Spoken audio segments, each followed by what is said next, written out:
Assalamualaikum warahmatullahi wabarakatuh. Alhamdulillah hamdan wa syukran lillah wassalatu wassalamu ala rasulillah. Jadi pada kesempatan kali ini kita akan melihat NU dulu. Karena NU adalah organisasi massa terbesar di Indonesia. Pengikutnya adalah terbesar di Indonesia, suaranya terbanyak di Indonesia, jenisnya terbanyak di Indonesia. Kenapa bisa begitu? Ini karena masalah sejarah, karena masalah karakteristik, karena masalah penerimaan oleh masyarakat. Bolehlah kita runut sejarahnya dari zaman bahula, dari zaman dulu yang sangat jauh, sejak berabad-abad yang lalu, sejak zaman kedatangan Islam di Indonesia yang kata sejarah oleh pedagang dari Gujarat, dari Hindu. Ada juga yang menyebutnya adalah dari Arab, dari Jazirah Arab, yang kemudian tersebar kemana-mana, yang singgah di India, di Pakistan, kemudian ke Asia, kemudian ke Indonesia. Dalam sejarahnya para pedagang ini kemudian berasimilasi atau bersosialisasi, berakulturasi dengan penduduk setempat di Indonesia.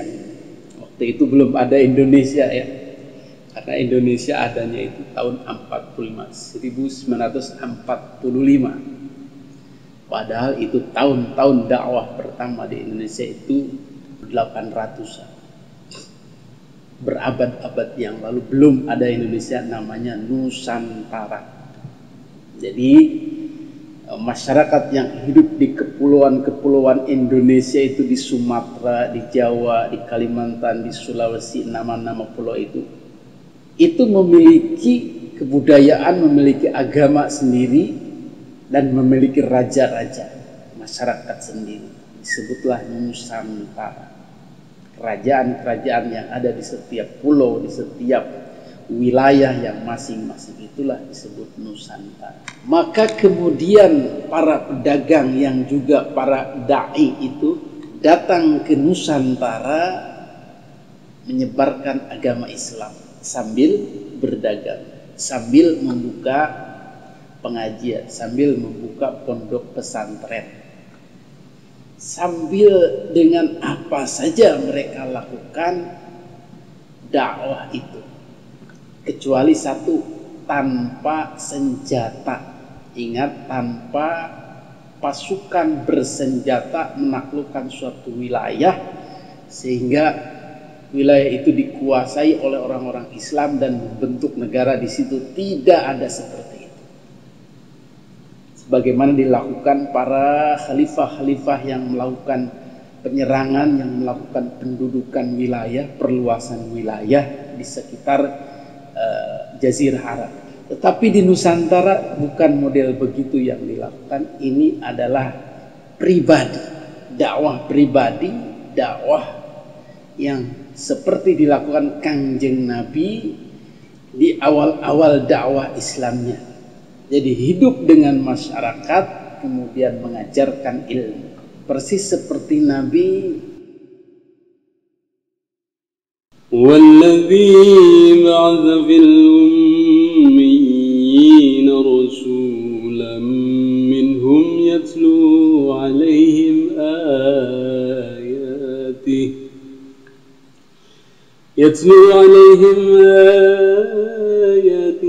ويزكيهم ويعلمهم الكتاب والحكمة وإن كانوا من قبل لفي ضلال مبين. Begitulah kira-kira keadaan para pengembara, para pengelana, para da'i Allah yang bertebaran di muka bumi, salah satunya di Nusantara. Mereka masuk ke suatu wilayah yang kosong, belum ada Islamnya, belum ada mengenal tauhid, belum ada mengenal Allah Subhanahu wa ta'ala. Jadi ba'atha fil ummiyina minhum rasula, persis seperti ketika Nabi mengutus di antara para manusia itu orang-orang yang tidak tahu tentang Allah, tidak bisa membaca, tidak bisa menulis, tidak bisa mengerti keberadaan Tuhan. Kemudian di sana yatlu alaihim ayatihi wa yuzakkihim wa yu'allimuhumul kitaba wal hikmah, memperkenalkan agama ini, memperkenalkan Islam ini kepada mereka. Wa in kanu min qablu la fi dhalalin mubin, sebelumnya mereka nihil, tidak tahu apapun tentang Islam. Begitulah kira-kira keberadaan para da'i Allah, persis seperti ketika Allah Subhanahu wa ta'ala menurunkan Kangjeng Nabi Muhammad di lingkungan jahiliyah. Maka inilah jalan hidup para da'i yang kemudian dikenal dengan para wali. Mereka mendakwahkan Islam di awal-awal persis seperti ketika Nabi masuk ke tengah-tengah komunitas, masuk ke tengah-tengah masyarakat yang jahili, masyarakat yang bodoh, tidak berbudaya, tidak mengerti. Maka jalan yang ditempuh oleh para wali ini tiada lain adalah jalan yang pertama juga ditempuh oleh Kanjeng Nabi Muhammad sallallahu alaihi wasallam. Maka jalan, teknik dakwah, cara berdakwah, kalau tidak meniru Nabi, meniru siapa lagi? Karena kondisi yang memang mirip adalah kondisi yang ketika dihadapi Kanjeng Nabi Muhammad sallallahu alaihi wasallam. Yatlu alaihim ayati, memperkenalkan ayat-ayat Allah, memperkenalkan Islam, yuzakkihim, dan membantu mensucikan mereka, mensucikan tauhid mereka, mensucikan keyakinan mereka. Wa yu'allimuhumul kitab wal hikmah, kemudian melakukan pengajaran di sana, melakukan pembelajaran tentang Al-Quran, tentang Sunnah, dan seterusnya. Maka dakwah para wali, para da'i di Nusantara ini seperti itulah. Berhadapan dengan budaya setempat, berhadapan dengan keyakinan setempat yang sudah ada, tapi sama sekali belum mengenal Islam. Apa yang dimiliki para penduduk Nusantara waktu itu adalah Hindu dan Buddha. Animisme, dinamisme, bahkan penyembah-penyembah benda, batu, pohon, tempat-tempat angker, bahkan benda-benda keris dan lain sebagainya dijadikan sesembahan dan dijadikan Tuhan oleh mereka. Maka tingkat kesulitan dakwah inilah yang harus dipecahkan, yang harus dilalui oleh para wali, sehingga mereka kemudian menjadi bijaksana dan cerdas. Bagaimana memasukkan faham-faham Islam ini secara pelan-pelan. Karena jika dilakukan secara terang-terangan dan frontal, maka hasilnya akan bubar. Dakwah tidak akan masuk. Yang masuk justru adalah penentangan-penentangan dan permusuhan. Inilah cara dakwah yang nyunah istilahnya. Walau kunta faddan ghalidhal qalbi lanfaddu min hawlik, kata Allah kepada Kanjeng Nabi, kalau engkau mempunyai sifat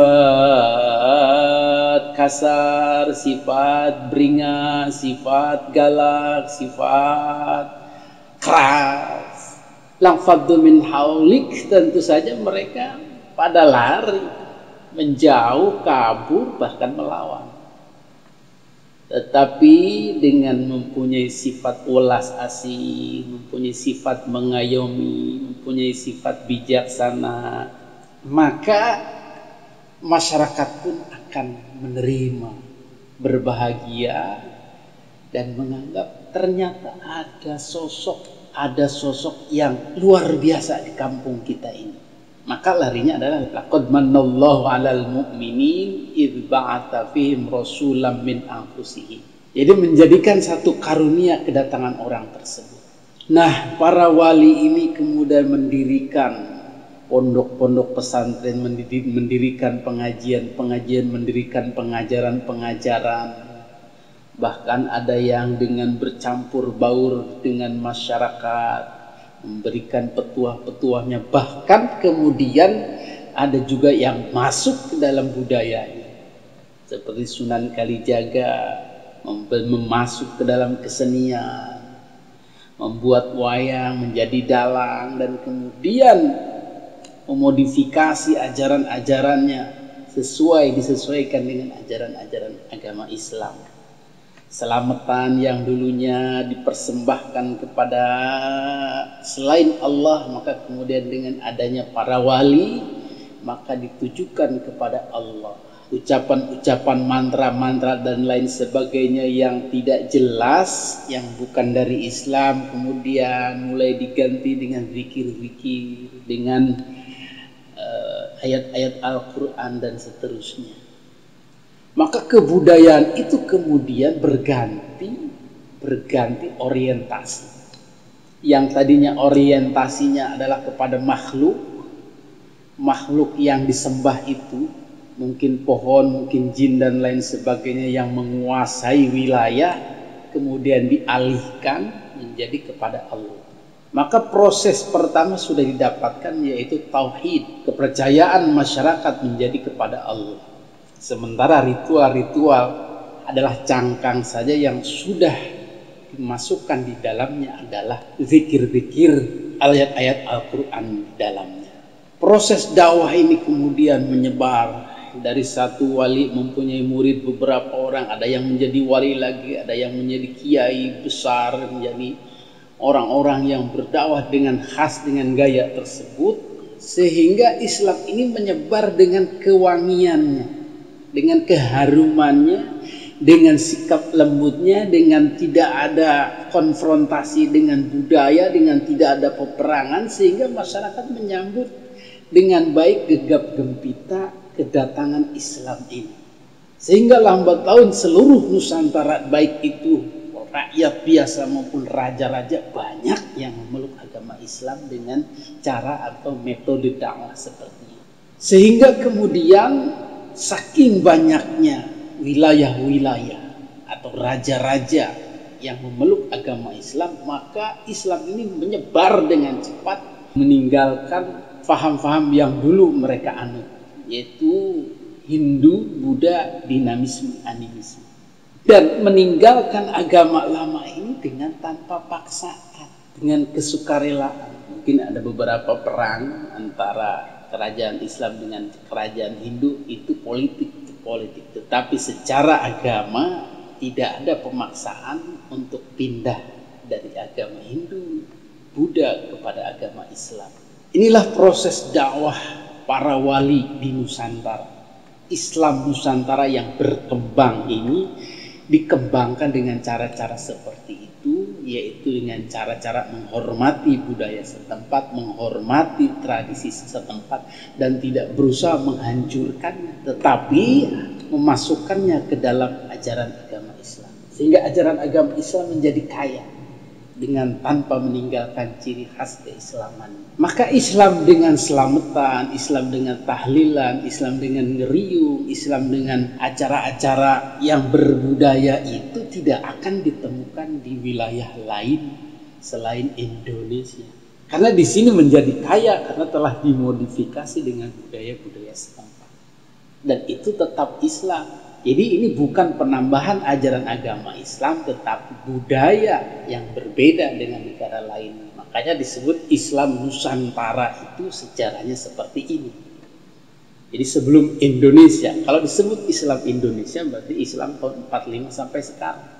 Tetapi Islam Nusantara itu berabad-abad hidup di Indonesia dengan tenang dan menyebar dengan tenang, berdampingan dengan Hindu, Buddha, Kristen, dan penganut agama lain dengan tenang, kemudian bersama-sama membangun. Itulah sejarah Islam Nusantara atau Islam para wali, yang kemudian pada tahun 1926, jauh sebelum Indonesia merdeka, para ulama-ulama yang tadi melakukan dakwah dengan model seperti ini mengikat diri, bekerja sama untuk memperkuat kuat, metode model dakwah seperti ini jangan sampai dirubah. Karena pada waktu itu pun Wahabi sudah mulai menyalah-nyalahkan, menyebar-nyebarkan paham pemberantasan atau memerangi orang-orang yang berbudaya luar daripada Jazirah Arab, atau luar daripada Islam mereka. Maka dibentuklah NU tahun 1926 itu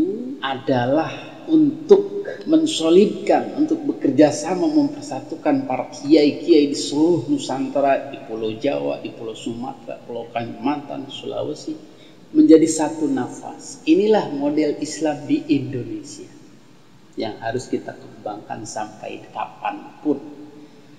Karena orang Jawa, orang Sunda, orang Bugis, Ambon, Makassar, Aceh dan lain sebagainya sulit kalau diajak berkonfrontasi dengan terbuka, bahkan dengan perang. Insya Allah tidak akan jalan, tidak akan masuk Islam di sini.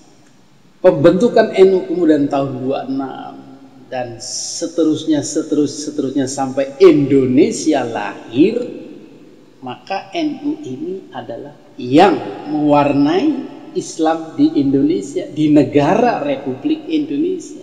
Maka posisi NU ini bukan hanya sekedar pelengkap dalam kelahiran negara Republik Indonesia, tetapi justru adalah ibu kandung yang melahirkan. Sama-sama dengan Muhammadiyah, dua organisasi ini yang paling besar tentunya, yang lain pun yang kecil-kecil ada. Yang dua yang paling besar ini, merekalah yang membuat konsep-konsep bernegara dan beragama Islam bagaimana. Walaupun Muhammadiyah memang tesa dari dakwah NU yang terlalu akomodatif dengan budaya, Muhammadiyah sedikit merenggang, sedikit membersihkan. Maka tadi itu ada kesamaan dengan Wahabi yang tidak mau melihat NU terlalu dalam. Maka Muhammadiyah mengambil jarak bahwa ini nggak boleh, ini nggak boleh, ini nggak boleh, ini nggak boleh. NU lakukan tapi kita tidak.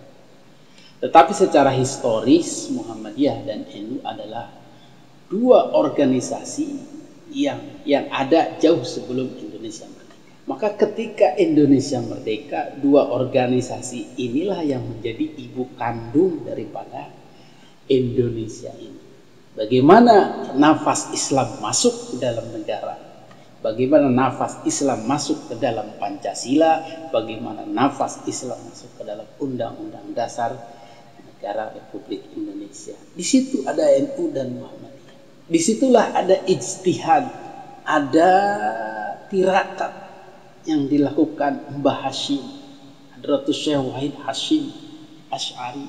Bagaimana supaya Islam ini masuk tetapi bisa diterima semua kalangan, semua golongan, semua kelompok yang sudah berjasa memerdekakan Indonesia. Karena perlu kita ketahui bahwa negara Indonesia merdeka ini hasil gotong royong semuanya, baik itu Islam, Kristen, Hindu, Buddha, bahkan penyembah pohon, orang-orang musyrik, orang-orang tidak jelas, orang-orang kriminal pun ikut, para maling, begal, rampok, para wanita, itu mereka sama ikut bahu-membahu melawan penjajah memerdekakan negara Indonesia.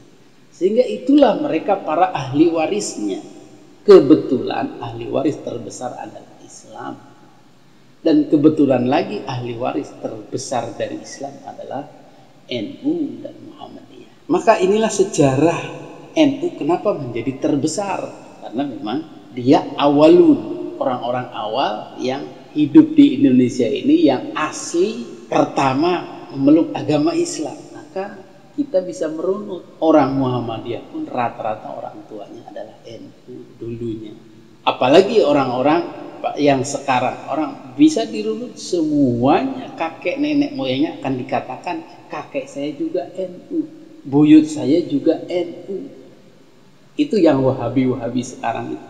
Semuanya punya keturunan atau silsilah dari kiai-kiai NU atau orang-orang NU. Itulah mengapa NU kemudian menjadi pengawal Indonesia bersama Muhammadiyah, karena dua organisasi inilah sebagai orang tua daripada NKRI, ibu daripada NKRI, dan tidak mungkin akan membiarkan anaknya ini jatuh, anaknya ini terjadi mengalami malabahaya, mengalami musibah, tidak tumbuh, tidak berkembang, sakit dan lain sebagainya. NU dan Muhammadiyah tidak akan membiarkan, karena mereka yang memberikan nutrisinya, yang memberikan sifat-sifatnya kepada Indonesia ini. Satu yang menjadi perhatian adalah ketika dirumuskan negara Indonesia ini, Islam bukan agama resmi dan bentuk negara bukan negara Islam. Ini sudah disepakati oleh NU dan Muhammadiyah. Artinya Islam sudah diijtihadkan dalam pembentukan negara Indonesia ini bukan sebagai negara agama Islam. Pertimbangannya satu, tadi itu Indonesia adalah warisan bersama. Tidak mungkin warisan bersama dimiliki seseorang, betul? Bisa malah yang lain. Bahkan ketika ada kalimat ingin mendirikan negara Islam, orang Kristen sudah siap-siap mendirikan negara luar Indonesia. Mungkin Hindu juga, Buddha juga begitu, mungkin aliran lain begitu. Inilah yang kemudian dikiaskan dengan Piagam Madinah atau Sahifatul Madinah yang juga dilakukan oleh Kanjeng Nabi Muhammad Sallallahu Alaihi Wasallam. Karena keadaan historis sejarahnya yang seperti itu, di mana Islam itu bukan satu-satunya, dan Islam harus bisa bekerja sama dengan Kristen, dengan Hindu, dengan Buddha, dengan yang lain, maka membentuk negara itu adalah kongsi, kerjasama bersama. Seperti halnya Rasulullah membentuk negara kerjasama, misak itu perjanjiannya itu. Jadi di situ dikatakan orang Islam akan melindungi orang Kristen. Orang Kristen melindungi orang Yahudi, Yahudi melindungi Islam, Islam melindungi Yahudi. Semuanya bekerja sama mengamankan negara, membangun negara. Nah, bentuk negara ini sudah dibahas dalam video NKRI, sudah dicontohkan oleh Nabi. Kembali kepada NU tadi, sebagai ibu kandung dari Negara Kesatuan Republik Indonesia dan juga sebagai penjaga Sahifatul Madinah versi Indonesia, Piagam Madinah versi Indonesia yang dikenal dengan Pancasila, maka komitmen NU dan Muhammadiyah adalah menjaga kebersamaan ini, terus membangun Indonesia dengan menjaga kebersamaan dengan berbagai kelompok lain, berbagai ajaran lain dan berbagai agama yang lainnya. Maka menjaga komitmen inilah yang dinomorsatukan. Karena kita tinggal di Indonesia, sebagaimana dulu Rasulullah Shallallahu Alaihi Wasallam menjaga komitmen bagaimana kelompok Islam harus bisa melindungi Kristen. Maka di Indonesia dalam hal ini bisa dimengerti bagaimana NU menjaga, sebagai orang Islam menjaga Kristen dari gangguan-gangguan kepada agamanya supaya tidak menimbulkan huru-hara dalam negara ini atau mendiskreditkan agama Kristen itu sendiri. Maka Islam kemudian menawarkan NU lewat bansernya, lewat orang-orang yang profesional, sering kemudian memberikan penjagaan-penjagaan gereja dari teror dan orang-orang yang ingin mengganggu. Ini adalah bentuk komitmen NU atau Islam menjaga komitmen kebangsaan, komitmen misak itu dalam negara Republik Indonesia. Maka cara-cara atau hal-hal yang dilakukan Nahdlatul Ulama sebagai suatu organisasi yang kemudian bersatu padu dengan Indonesia itu bukan hal yang aneh. Karena NU melahirkan Indonesia, kemudian Indonesia pun menyerap dari NU. Kita ketahui bagaimana TNI dan Polri itu dihasilkan dari laskar-laskar NU dan Muhammadiyah. Hizbullah laskar-laskar santri direkrut untuk melawan penjajah, dipersenjatai, kemudian dilatih, dan para alumninya atau para laskar-laskar itulah yang kemudian suatu saat menjadi Tentara Republik Indonesia, kemudian dikenal menjadi Tentara Nasional Indonesia, TNI. Jadi darahnya tentara itu, darahnya Polri itu, darahnya para politisi itu tidak lepas dari darah-darah para pewarisnya, nenek moyang yang memperjuangkan, yaitu dari Islam model NU, Islam model Muhammadiyah, dan golongan-golongan lain yang setuju dengan Pancasila. Mungkin Wahabi waktu itu tidak, mereka ingin mendirikan negara Islam. Tetapi orang-orang tua sekarang yang kemudian setuju dengan Pancasila, melahirkan generasi-generasi yang masuk ke dalam TNI, yang masuk ke dalam Polri, masuk ke dalam pemerintahan, masuk ke dalam NU, masuk ke dalam Muhammadiyah. Itulah yang menjadikan suatu komunitas negara kesatuan Republik Indonesia yang satu jiwa, satu visi, satu misi, satu kehendak bangun Indonesia. Inilah koherensi yang sempurna dari para jiwa-jiwa atau orang-orang dalam lingkungan negara kesatuan Republik Indonesia. Orang-orang agamis, nasionalis bergabung menjadi satu. Ada yang kemudian memang dalam perjalanannya menjadi nasionalis, padahal nasionalis itu pun adalah nasionalis yang berakar dari agama. Bahkan Bung Karno pun menyatakan beliau adalah kader Muhammadiyah, setuju dengan pemikiran-pemikiran Muhammadiyah. Bahkan kemudian ada Jenderal Sudirman yang kemudian juga dikenal sebagai kader Muhammadiyah. Jadi dua organisasi inilah yang harus kita pegang sekarang ini untuk sebagai jaminan kesetiaan kepada NKRI walaupun ajarannya Islam. Jadi Islam tidak harus meninggalkan kesetiaan kepada negara. Ini yang harus dipahami. Kemudian NU berjalan terus dengan cara-cara dakwah yang dulu dilakukan para wali hingga sekarang. Jadi kalau kemudian NU dipaksa-paksakan untuk keras, tegas, atau mengobar-ngobarkan hajar sana hajar sini, tidak bisa. Karena gennya adalah gen para wali, gen para kiai yang menerapkan sifat welas asih bijaksana. Tadi itu walau kunta fadhal ghalidhal qalbi lam faddu min hawlik. Jadi sifat-sifat Nabi di awal penyebaran agama Islam yang menjadikan beliau sukses dan dicintai, yang menjadikan jemaah atau komunitas masyarakat itu tertarik dengan ajaran agama Islam, itulah yang dicontoh. Maka jumlah NU itu tidak berkurang, bahkan terus bertambah hingga sekarang, karena cara-cara seperti itu yang mengharumkan, yang menenteramkan, rahmatan lil alamin. Maka kita lihat orang NU, yang disebut orang NU itu ya apa saja yang penting Islam. Kalau Anda lihat di tempat-tempat nongkrong, main catur, itulah orang NU. Yang kuli-kuli, kadang sholat, kadang tidak, itulah orang NU.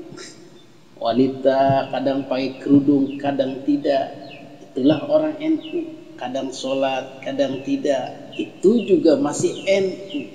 Yang sedekahan, sedekah langit, sedekah bumi, itu orang NU. Bahkan garong maling pun semua itu ketika dikatakan kamu NU, ya saya NU. Mengapa NU begitu masif di kalangan orang-orang maksiat, di kalangan orang-orang yang masih tidak suka terhadap pengajian? Karena mereka tidak diusir, karena mereka tidak dipisahkan, tidak diuber-uber, tidak dikutuk, dicela dan lain sebagainya. Mereka dikasih sayangi, diayomi dengan pelan-pelan, sehingga pada suatu saat mereka terdidik, mereka terbangun, mereka terkontrol akhlaknya lewat jangkauan. Itulah hebatnya NU yang tidak bisa dicontoh atau ditiru oleh gerakan-gerakan yang instan sekarang ini. Nanti kita bahas di luar NU itu dan Muhammadiyah. Jadi begitulah orang-orang yang masyarakat banyak inilah yang jumlahnya jutaan ini di dalam NU masih diakui, dan kemudian insya Allah akan dibimbing, kemudian akan diberikan pemahaman-pemahaman yang baik tentang agama yang rahmatan lil alamin. Tidak usah ada rasa khawatir terhadap kesesatan kita beribadah. Tidak usah rasa khawatir terhadap dikafirkan, dimurtadkan karena sifat ulas asih tadi itu. Demikian sekilas tentang NU dan Islam Nusantara dan sedikit Muhammadiyah, mudah-mudahan bisa membantu. Lain kali kita membahas yaitu tentang Islam-Islam di luar NU dan Muhammadiyah yang datang belakangan setelah Indonesia terbentuk. Billahi taufiq wal hidayah. Wassalamualaikum warahmatullahi wabarakatuh.